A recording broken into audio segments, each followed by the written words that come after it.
Sugar ഉള്ളവർ ഇത് കുടിച്ച് അധികം പണി മേടിക്കേണ്ട. നമ്മുടെ മറ്റേ ചോക്ലേറ്റിന്റെ വീഡിയോയിൽ അടിയിൽ വന്നൊരു കമന്റ് ആണ്, ഇതുപോലെ സോഫ്റ്റ് ഡ്രിങ്കിൽ എത്രത്തോളം ഷുഗർ ഉണ്ടെന്ന് ഒരു വീഡിയോ ചെയ്യാമോ? ഇവിടെ ഷുഗർ ഉള്ളവരോട് പറഞ്ഞു മടുത്തു, അതാവുമ്പോൾ വീഡിയോ വെച്ച് കൊടുക്കാൻ.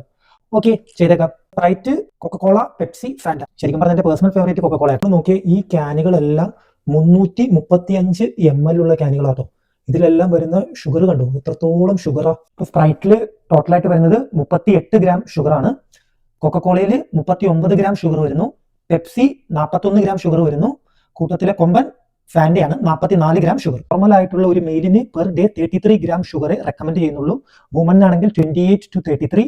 കുട്ടികൾക്ക് 2 വയസ്സിന് താഴെയുള്ളവർക്ക് ഷുഗറേ പാടില്ല. അപ്പോൾ ഇത് ഒന്ന് നോക്കി നിങ്ങൾ കൺസ്യൂം ചെയ്യുക, വെറുതെ ഷുഗർ ഒന്നും വരുത്തി വെക്കേണ്ട. ഷുഗർ ക്രേവിംഗ് ഒഴിവാക്കാൻ പറ്റുന്നില്ലെങ്കിൽ ഒരു പറ്റിയൊരു ഓപ്ഷൻ ആണ് ഡയറ്റ് കോക്ക്. കുടിക്കുന്നതും നല്ലതാണെന്ന് ഞാൻ ഒരിക്കലും റെക്കമെൻഡ് ചെയ്യുന്നില്ല. അങ്ങനെ നോക്കിയാൽ ഏറ്റവും ബെസ്റ്റ് പച്ചവെള്ളം മാത്രമേ ഉള്ളൂ. ഈ വീഡിയോ ഇഷ്ടപ്പെട്ടെങ്കിൽ നിങ്ങളുടെ സോഫ്റ്റ് ഡ്രിങ്ക് അഡിക്റ്റ് ആയിട്ടുള്ള ഫ്രണ്ട്സിന് അയച്ചു കൊടുക്കുക.